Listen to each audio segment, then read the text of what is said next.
کہ پیٹرول آگ کو بھڑکا دیتا ہے. اگرچہ اس کا ذکر قرآن و سنت میں موجود نہیں ہے، لیکن یہ اللہ تعالیٰ کا ایسا محکم قانون ہے جس کو توڑا نہیں جا سکتا. اس کافر بادشاہ کے دربار میں اللہ کے ایک ہونے کی دلیل کیا بتائی تھی؟ میرا رب وہ ہے جو مشرق سے سورج نکالتا ہے، اگر تو رب ہے تو مغرب سے نکال کے بتا. تو اللہ تعالیٰ نے فرمایا کہ کافر ہکا بکا رہ گیا اس دلیل کے اوپر. اب یہ دلیل ایک فزیکل فینامنا آف نیچر تھا، اللہ تعالیٰ کا قانون قدرت. یہ اتنا محکم قانون ہے کہ اللہ تعالیٰ کے ایک ہونے کی دلیل ابراہیم علیہ السلام نے اس کو بیان کیا. مثلا پہلے لوگوں کو نہیں پتا تھا کہ بیماریاں جرمز کی وجہ سے پھیلتی ہیں. یہ تو حضرت لوئی پاسچر نے 1860 سے 1870 کے درمیان جرمز تھیوری دی، تو پوری سائنس کا، میڈیکل کی فیلڈ کا دھارا ہی انہوں نے بدل کے رکھ دیا. ایک وہ زمانہ تھا کہ لوگ اس طرح کی توہم پرستی میں پھنسے ہوئے تھے کہ کالی بلی رستہ کاٹ دے تو نحوست ہے، جوتی پہ جوتی چڑھ جائے تو کسی کے لیے سفر لکھا ہوا ہے، اور گھر کی مڈیر کے اوپر اگر کوا بولے تو کوئی مہمان آنے والا ہے. علم وحی میں ایسی کوئی بات نہیں ہے، اور علم سائنس میں تو بالکل موجود نہیں ہے. آپ صلی اللہ علیہ وآلہ وسلم نے فرمایا کہ میں نے ارادہ کیا کہ میں حاملہ عورت کو روک دوں اس بات سے کہ وہ اپنے بچے کو دودھ پلائے. یعنی جو عورت پریگننٹ ہو چکی ہے، اس کی گود میں جو بچہ ہے اس کو دودھ نہ پلائے. مجھے خدشہ تھا کہ اس کی وجہ سے بچے کی صحت کے اوپر کوئی اثر پڑے گا، دودھ پینے والے بچے کی صحت پر یا جو بچہ ماں کے پیٹ میں ہے اس کی صحت پر. دونوں چانسز ہیں. اور اگر میں اپنے ذاتی ایکسپیرینس سے کوئی بات تمہارے سامنے رکھوں، وَأَنْتُمْ أَعْلَمُ بِأَمْرِ دُنْيَاكُمْ، تو تم دنیا کے کاموں کو مجھ سے بہتر سمجھتے ہو. اور یہ بات بالکل درست ہے. نبی علیہ السلام کا ایکسپیرینس بھیڑ بکریاں چرانے کا تھا.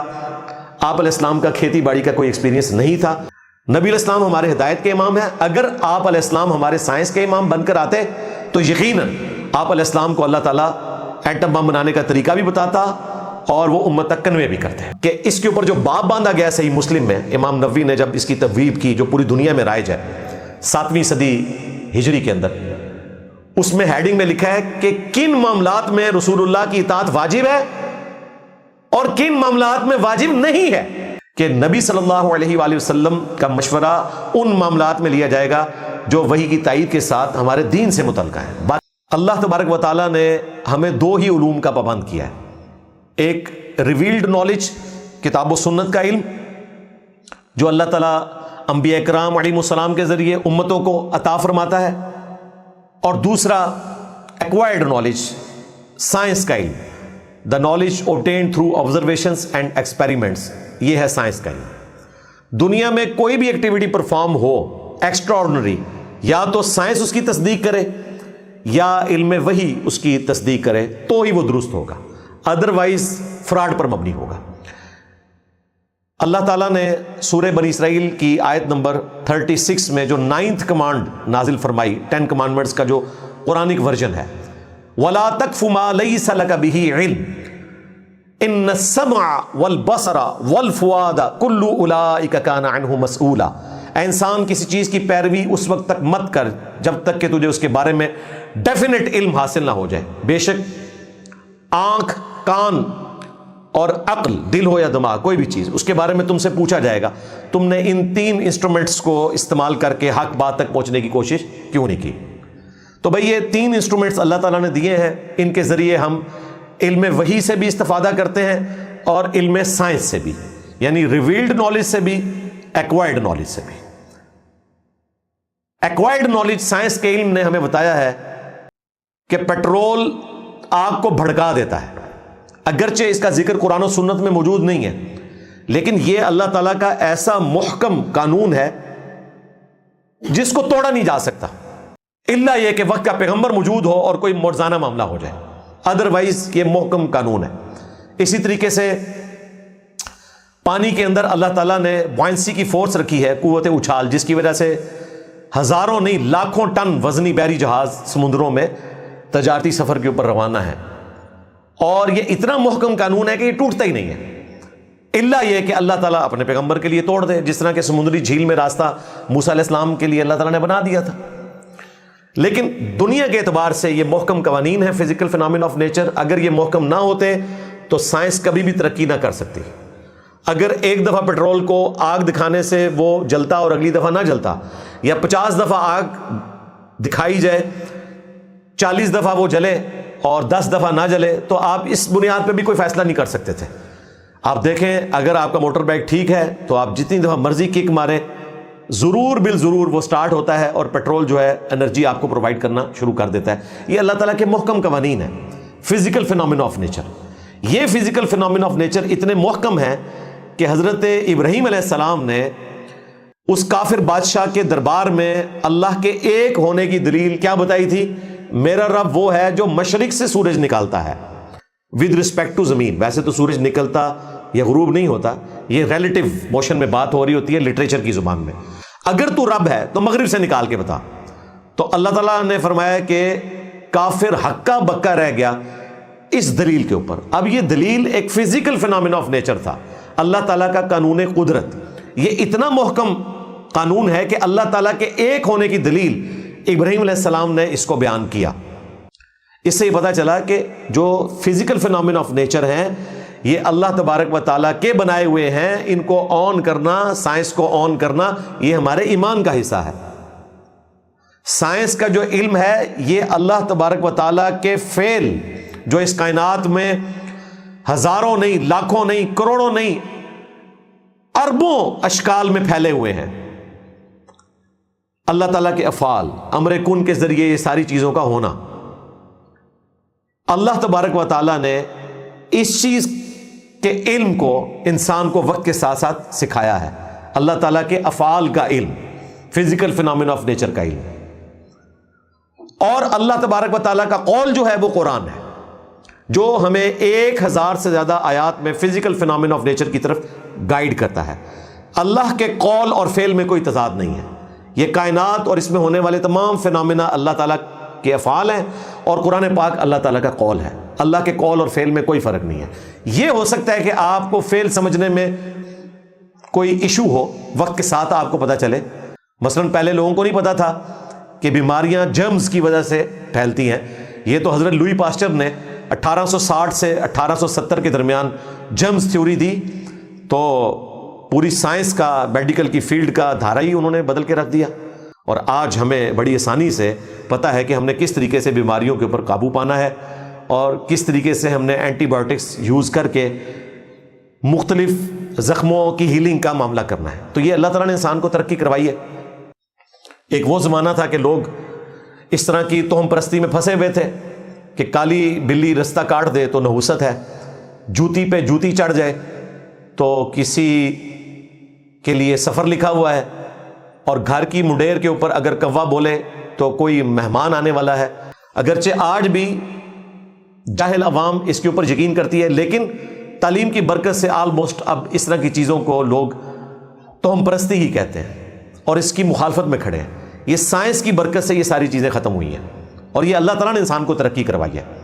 دیکھیں قرآن و سنت میں بھی کہیں یہ نہیں لکھا ہوا کہ کالی بلی رستہ کاٹ دے تو نحوست ہے، اگر شیشہ ٹوٹ جائے تو نحوست ہے، جوتی پہ جوتی چڑھی ہو تو یہ سفر لکھا ہوا ہے آپ کی قسمت میں، اور اگر گھر کی منڈیر کے اوپر کوئی کوا بولے تو کوئی آپ کا مہمان آنے والا ہے۔ علم وحی میں ایسی کوئی بات نہیں ہے، اور علم سائنس میں تو بالکل موجود نہیں ہے۔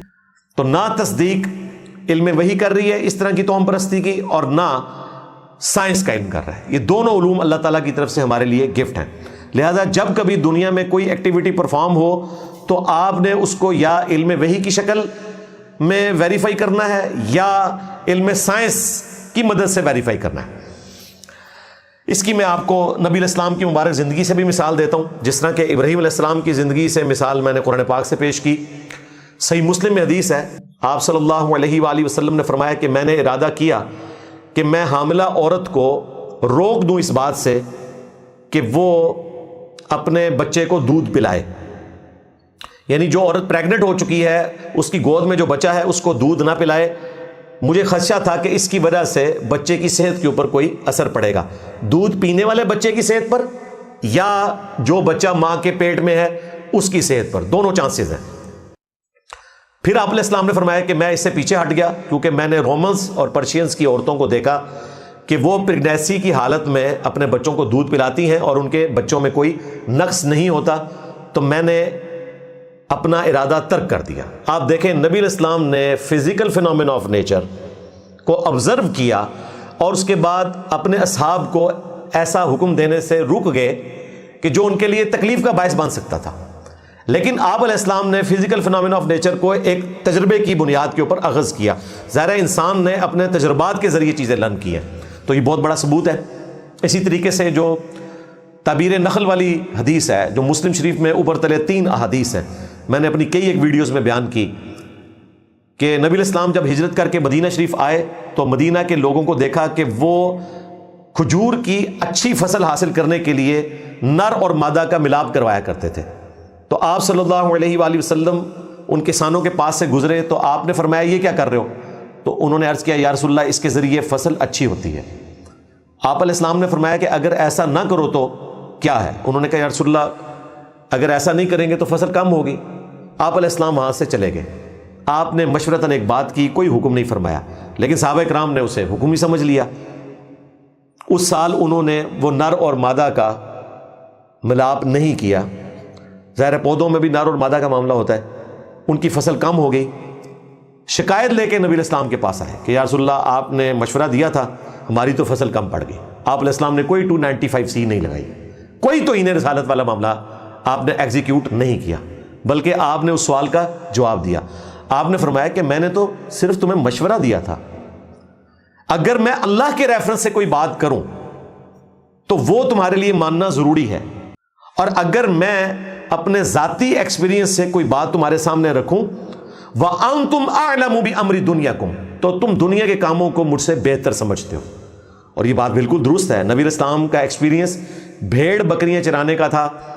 آپ علیہ السلام کا کھیتی باڑی کا کوئی ایکسپیرینس نہیں تھا، اور آپ علیہ السلام نے امت کی تربیت کی خاطر اس کو کوئی اپنا عیب بھی شمار نہیں کیا. آپ نے کہا کہ دنیا کے معاملات کو تم بہتر سمجھتے ہو، اگر میں اللہ کے ریفرنس سے کوئی دینی بات کروں تو وہ تم لو، اس پر عمل کرو.